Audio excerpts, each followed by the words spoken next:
Almost every famous YouTuber eventually faces a cancellation attempt, but what happens next can either make or break their careers. From MrBeast to Ruby Franke, who was sentenced to prison for 30 years, here are 5 famous YouTubers the internet tried to cancel and what happened afterwards. Starting with IShowSpeed, who blew up on YouTube in late 2020 for his over-the-top reactions, unfiltered rage moments, and now his iconic barking. People loved his unhinged personality and his willingness to say anything to anyone, but it would only be a matter of time until he took things too far. On the 7th of April 2022, a clip of Speed playing Valorant and screaming at one of his female teammates went viral. God damn! You don't know how to play the fucking game. What? What? Bitch? Is a bitch talking to me? Is a female talking to me? Get off the fucking game and do your husband dishes. The clip instantly blew up on Twitter, where Speed's critics would call him out for being a toxic, sexist influencer, saying that his behavior reinforces negative stereotypes and promotes abusive behavior, and that they wouldn't subscribe to him nor want to watch his streams if he acts like this. And things only got worse when Riot Games stepped in, banning Speed not only from Valorant, but from all existing Riot games. Fortunately, Speed realized pretty quickly what he said was wrong and harmful, coming out with an apology video on YouTube. I wasn't having a good day, you know. I was getting a lot of racist text-to-speech donations, a lot of people, you know, talking about my dead aunt that's in the grave right now. But look, I don't want to make that no excuse. I'm wrong, you know what I'm saying? Which most of his fans forgave him for. But that didn't stop him from getting involved in another controversy on the 7th of December 2022, when he filmed himself repeatedly mocking a Chinese man's accent and greeting him in Japanese. Konnichiwa? Konnichiwa? No, Chinese. Chinese. Konnichiwa? Argentina. Chinese. No konnichiwa. Point. Once again, his critics would come out on social media, labeling him as racist and saying that Speed gotta be actively trying not to succeed at this point, which led to several media outlets picking up the story. Speed once again apologized the very next day on the 8th of December 2022, saying, So I try to say Zhong Kong, like Tong Kong, like it's a nickname that they call me in China. I promise you, you know, and if it came off as racist, I promise you, I did not mean it that way. The apology would get mixed reactions from the community, but in the end, they decided to let it go since Speed was still under 18 at the time. Since then, Speed has started controlling his reactions a lot better, while still retaining the chaotic energy that he became famous for, which is probably why he's so massive nowadays. As of today, Speed has over 39 million subscribers on YouTube, 34 million followers on Instagram, and 41.5 million followers on TikTok. Not to mention, he still regularly pulls in millions of views on his streams and manages to gather crowds like this for his international streams. Safe to say, the internet's attempts to cancel him have only made him stronger, unlike Shane Dawson, who was never able to recover after being labeled unprofessional and a racist. Shane Dawson was a comedy YouTuber who rose to fame in 2008 and 2009 for his edgy humor, unique skits, and behind-the-scenes vlogs. People loved his style of shock comedy, specifically his parodies of music videos. However, little did Shane know that the edgy style of comedy that he became famous for would eventually become the reason for his downfall. Because in 2018, when clips of him doing blackface and fat jokes resurfaced, the internet tore him apart. Unfortunately, these clips weren't even the most disturbing content he'd ever created. That would have to be his numerous videos sexualizing minors, including one very viral clip of him making disturbing comments about Willow Smith, who was 11 years old at the time.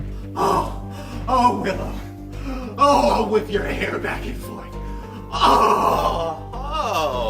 Still, it felt like the criticism against Shane was fairly tame until July 27th, 2020, when Jada Pinkett Smith and Jaden Smith decided to call him out publicly for his comments against Willow. You sexualizing an 11-year-old girl who happens to be my sister is the furthest thing from funny and not okay in the slightest bit. To Shane Dawson, I'm done with the excuses. This forced Shane to come up with an apology video that same day on the 27th of June titled Taking Accountability. He addressed the blackface. Blackface was something that I did a lot. My excuse, I was just being funny. I love black people. I'm not racist. However, he still avoided addressing some of the worst allegations against him in detail, which made some viewers feel like he was deflecting and not being completely sincere in his apology, leading to even more criticism. How could an empath not realize making racist jokes might hurt black people? Following this entire incident, Shane disappeared from YouTube for over a year and briefly tried to make a comeback in October 2021 with a video titled The Haunting of Shane Dawson, but by then, most of his audience had moved on already. his subscriber count stopped growing and he eventually slowed down his uploads altogether, being more active on his fiancée Rylan Adams' channel, with the last upload on his own channel being on November 19, 2024. And the numbers speak for themselves, since his recent videos barely scratched 3 to 5 million views compared to his older videos which casually crossed 15 million views per upload. In the end, for someone with nearly 19 million subscribers, it's hard not to call that a fall off, which honestly doesn't seem like a possibility for MrBeast, who's still the most subscribed creator on the platform despite his many controversies. MrBeast is the biggest philanthropist YouTuber in the world, who's made massive donation videos in countries like Kenya, Zimbabwe, and Colombia. However, his image of a perfect angel who only wants to do good has been brought into question several times in the past 7 years. The cracks started appearing back in 2018, when some of MrBeast's old tweets containing homophobic slurs started circulating on Twitter. Naturally, his critics on the platform came out in full force, accusing him publicly of being insensitive and promoting bigotry. However, Jimmy didn't bother making a formal apology video and just ended up quietly deleting the tweets. He also mentioned them briefly during some interviews, saying that he acted like many kids and used inappropriate language while trying to be funny. Other than that, he didn't pay much attention to his critics. Later, some of his fans would also come out to defend the creator, stating, "I said loads of stupid shit when I was a kid that I would never now. I don't hold stuff against people when they did it as a child. Call me crazy, but I think people can be forgiven for dumb shit they say as a teenager and apologize for. And just in case it sounds like I'm excusing his past bigotry, I'm a queer myself." But his critics weren't buying it and turned their attention to MrBeast's donation videos, where they accused him of staging these for views. Faking philanthropy videos to make you look like a saint is next level evil. Others claim that even if these giveaways were real, the only goal was to make feel-good videos rather than addressing the root causes of these problems. Things came to a head when MrBeast mentioned that he spent more than $3.5 million on producing his Squid Game video, and his critics on Twitter exploded, saying, "Imagine the people that could be helped with this money." This hypocrisy from his critics forced MrBeast's fans to once again come out in support, writing, "Stop trying to cancel him. He gives out millions of dollars to those who need it. Sure, it may be games, but whoever wins them gets tons of money, and then they can help those who are poor." Even PewDiePie came out in support of Jimmy. He spent $2 million building Squid Game, and people are like, well, he's not doing enough. Shut the fuck up. Before Jimmy himself responded by doubling down on transparency and showing the behind-the-scenes content of all of his challenge videos, and turned his other channel, Beast Philanthropy, into a full-fledged non-profit. He frequently emphasized that YouTube money fuels philanthropy, and every dollar was reinvested into future projects. And the cancellation attempts died down for a time. Then, in July of 2024, MrBeast's best friend Ava Chris Tyson was exposed for being a creepy PDF file, as well as another employee in the company who was a registered sex offender. This brought up concerns that Jimmy hired a registered sex offender despite knowing about his criminal record. Although Jimmy did manage to escape the drama at first, Dogpack404, another MrBeast ex-employee, came out with multiple videos exposing Jimmy for various heinous acts, including running illegal lotteries, profiting off of child gambling, and coercing his employees into dangerous situations without their consent. MrBeast did respond to these allegations directly. I mean, it's because there's just so much blatant, misinformation and lies spread. An hour of it is just flat out proving manipulation and lies, and caused a lot of harm to my businesses. I mean, I've literally had people pull out millions of dollars and then tell me it was directly because of his video. And did mention he was gonna sue Dogpack. Are you gonna sue Dogpack? It's just unfortunate. Like, I don't want to be put in this situation, but probably gonna have to. Meanwhile, he continued creating new massive videos with huge prizes on the line, hoping that they'd take center stage and eventually replace the controversy surrounding him. And as it turns out, that actually worked. He's still raking in a huge amount of views on his latest videos, including all his donation and challenge videos. He's still the biggest YouTuber in the world, and probably will be for a long time, which isn't something you can say for Ruby Franke, who's currently spending time in prison. She was known for her YouTube channel 8 Passengers, where she shared snippets of her daily life, living with her husband and 6 kids. People loved her harsh but grounded parenting advice, with many in the community looking up to her as a model parent. By June 2020, her channel had nearly 2.5 million followers and was on track to shoot past this milestone by the end of the year. However, that's when some of her viewers started taking issue with some of her strict parenting methods. A petition was even signed by over 250 people, urging Child Protective Services to investigate Ruby's household. The petition mentioned a couple of instances in Ruby's videos that could be labeled as straight up child abuse. The first instance was of her oldest son Chad complaining about his terrible sleeping conditions just for his mom to laugh it off. Bedroom was taken away for 7 months and then you give it back like a couple weeks ago. I don't think our viewers know that. I was sleeping on a beanbag since October.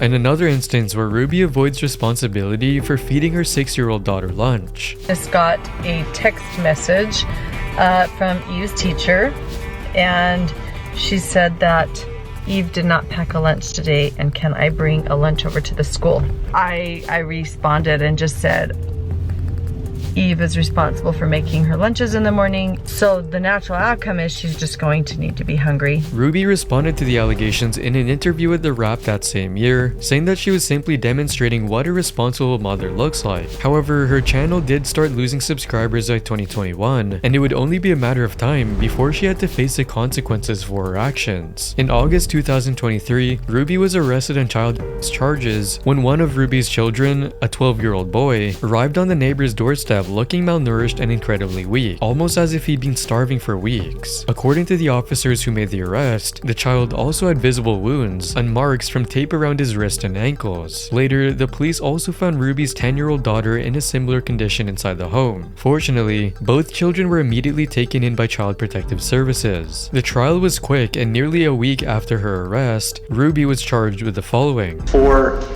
1 to 15-year sentences based on her convictions for 4 counts of aggravated child abuse. And now the only thing she's been remembered for is being a child abuser who got cancelled by her own fans. A fate that feels almost impossible for someone as beloved as Penguin Zero. His classic white t-shirt and dry humor have made him one of the biggest commentary YouTubers in the world. He's never shied away from talking about other YouTubers getting cancelled. However, when you speak your mind as openly as Charlie, you're bound to make some enemies. In July 2024, Sneeko and Charlie hopped on a call to discuss their political views and differences, which was going perfectly smooth until Sneeko asked the following question. Do you believe that somebody can go through hormone therapy? Can they change their gender if they're a child?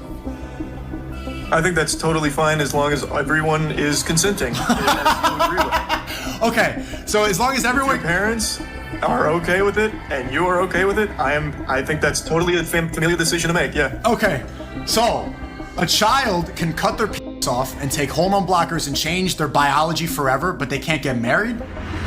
Leading to people saying this was a horrible take from Charlie. Horrible. I stopped watching Moist after that unironically. I used to vibe with this guy. Charlie is gross. Supporting child mutilation is evil. This time, Charlie would apologize for his comments, saying that he misunderstood Sneeko's question and didn't acknowledge the complexity of the topic. I thought he was just exaggerating, being over the top, talking about the entire subject of transitioning. I didn't know he was speaking literally. Going to a doctor saying, I feel like switching genders, and they lay you down on the operating table and just snip your whole fucking meat off. So all that shit that people keep dogpiling and spouting about me about how I want all kids to go out there and get their genitals chopped off is just fucked up. I recognize I did a horrible job of arguing in this debate. As a result of this controversy, he immediately took a hiatus from social media to reflect on his views. He wants to go on an indefinite hiatus to scale back his time spent on the internet. But as of today, he's back and better than ever. He had a close call, but instead of repeatedly trying to defend himself, Charlie focused on creating content once again and has been posting almost every day since the start of this year. He's still getting over 1 million views per video, indicating that his fan base is still as strong as ever. If you enjoyed this video, you'll probably enjoy these ones as well, and don't forget to subscribe.